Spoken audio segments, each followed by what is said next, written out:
السلام عليكم. اليوم في مطبخ واد ان شاء الله راح ندير لكم فطيره في الفرن بالجبن والبيض، يعني بزاف سريعه بزاف خفيفه، خاصه هذا الوقت الصيفي، يعني وقت السخانه نحبوا نطيبوا هذه الاشياء.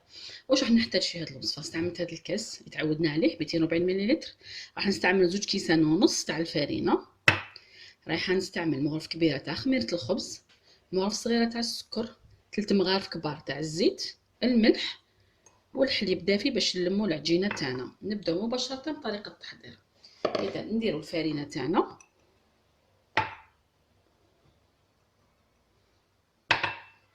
اذا 2 كيسان ونص. ندير عليهم مغرفه صغيره تاع السكر، الخميره تاع الخبز اللي هي مغرف كبيره. نخلط النواشف مع بعض.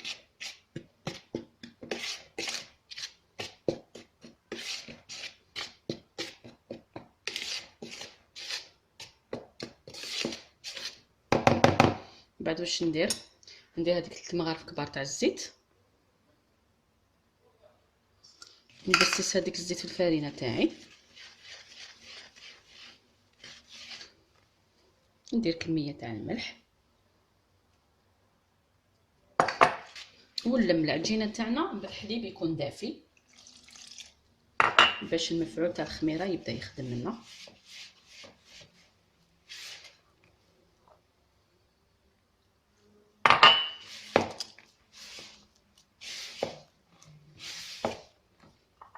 اذا ما حنزيد الحليب.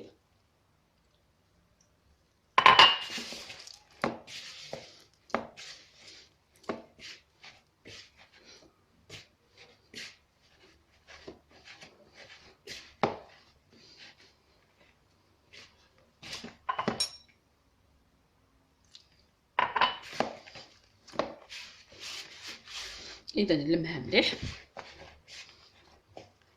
اذا هنا بعد ما لميتها لازم ندلكها شويه، لانه عجينه كيما العجينه تاع البيتزا عادي ندلكها. اذا حوالي دقيقتين حتى 3 دقائق. كما نعرفوا الفرينه بالخف تدلك، يعني خفيفه، يعني ماشي صعيبه كيما السميد. ماذا بينا كي نلموها ما نلموهاش ناشفه بزاف باش الفطيره تاعنا تجينا هشيشه. اذا ها هي العجينه تاعي. المهم كي ترونيها ديري لها الحليب، ما ديريهاش ناشفه بزاف، ديريها شويه مطلوقه باش تجينا طريه وتجينا هشيشه. هنا بعد ما تلكتها حوالي 2 دقائق، ها هي امامنا واجده. نغطيها بكيس بلاستيكي ونخليها ترتاح على الاقل نص ساعه. اذا هنايا فقط كملاحظه، هذا ماشي كادر كامل يهضروا لي عليه، هذه سنيوه. ها هم يديها هذه سنيوه، هذا ماشي كادر لاني حطيته في الكوزينه. اذا نخلي العجينه تاعي ترتاح ونرجع لكم فيما بعد ان شاء الله. اذا هنا بعد ما ارتاحت العجينه تاعي راهي امامنا. شوفوا كيفاش خمرت انا، خليتها تقريبا ساعه. هنا عندي شويه تاع فرماج بورسيون، شويه تاع المعدنوس، حبيبه تاع الطوماط قشرتها نحيت لها داك الماء وقطعتها، 2 بيضات كاملين، شويه تاع صلصه طماطم عادي، حبيبه صغيره تاع الطوماطيش، مغرف صغيره تاع الطوماطيش مصبره، الفص تاع الثوم، ملح وفلفل اسود وشويه تاع الزيتون. هنا تقدري ديري واش حبيتي. هنا عندي بابي دو كويسون، ندير له شويه تاع الزيت، كميه قليله تاع الزيت ندهنو. اذا راح نفتح العجينه تاعي فوق البابي لانه حنطيبها يعني على البابي. نحي هذيك العجينه تاعي بسم الله. اذا ونجرب كيفاش نفتحها. نحي هادو منا يعني باش نخدمو بكل سهوله. ونفتح العجينه تاعي، نفتحها دائره تكون كبيره، يعني معليش تكون خارجه على الورق، انا ما يهمنيش. من بعد راح تفهموا علاش خرجتها من الورق. المهم نرقوها شويه ونفتحها على شكل دائره بهذه الطريقه.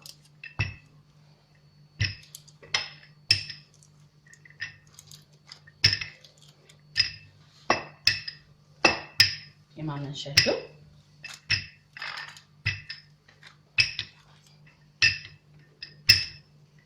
يعني خرجتها على الورق، يعني خرجوها نرقوها شويه. اذا من بعد واش ندير؟ نحكم المغرف ملعقه. ندير هذيك لاصوص طوماط تاعي غير في الوسط، ندير طبقه تاع صلصه الطماطم. اذا نديرها غير في الوسط بهذه الطريقه.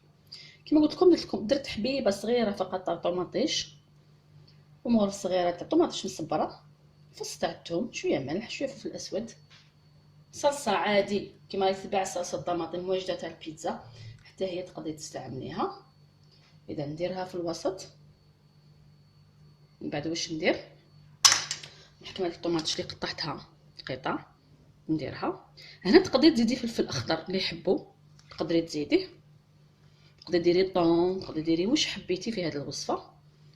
يعني اللحم مفروم يكون طايب. هنا ندير شويه تاع الزيتون،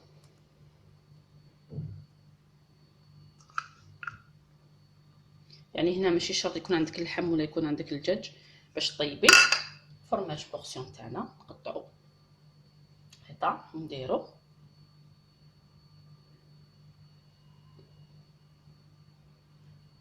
كيما انا نشوفو.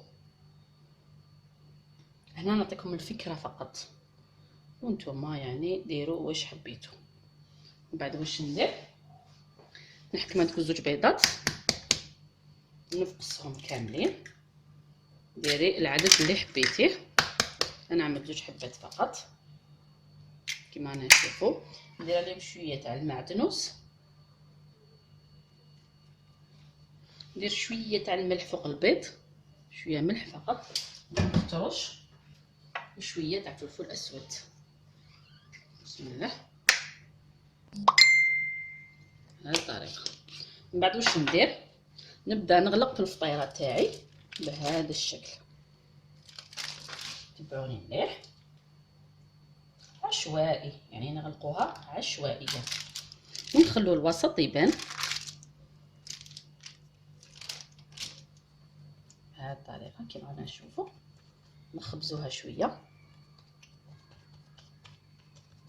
يعني جاتنا سواسوه فوق البابي. واش نديرها فوق بلاطو، نحكم البابي على هذا وكم تخبزوها فوق البابي باش تقدروا ترفدوها. الا درتيها على البلان دو طرافاي تاعك مش حتقدري ترفديها.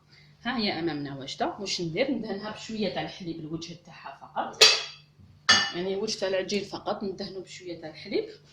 سمحوا لي شويه فقط، درت شويه تاع الحليب ندهن الوجه تاعو. نخليها ترتاح حوالي ربع ساعه وندخلها الفرن الطيب. يعني تبعوني مليح واش راني نهضر. ندخلها تريح حوالي ربع ساعه وندخلها طيب في الفرن على 180 درجه ونعاود نرجع لكم فيما بعد ان شاء الله. نسيت حاجه فقط، هنا نزيد كميه تاع الفرماج رابي على الوجه. اذا انا حنديرها على الوجه يعني حتى على العجين نديرو شويه باش الشكل تاعها يجينا شباب كيما رانا نشوفوا. اذا ترتاح ربع ساعه وندخلها الفرن الطيب. من بعد نعاود نرجع لكم ونشوفوها واجده في طبق التقدير ان شاء الله. اذا هنا هي الفطيره تاعي بعد ما طابت. هنا تقدري تدهنيها بالبيض، يعني صفر بديلو شويه تاع حليب ولا بيضه كامله، ولا ديري كيما درت انايا غير بالحليب. ها هي امامكم. راح نقسمها شويه باش تشوفوها، خليتها بردت شويه باش تقسموا. بسم الله.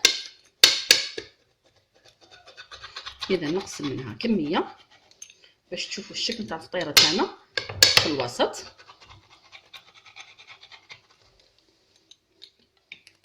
اذا ها هي الفطيره تاعنا، تجي روعه. جربوها لاولادكم واطفالكم يحبوا هذا النوع، يعني عجينه بيتزا الحشوه كما حبيتوا.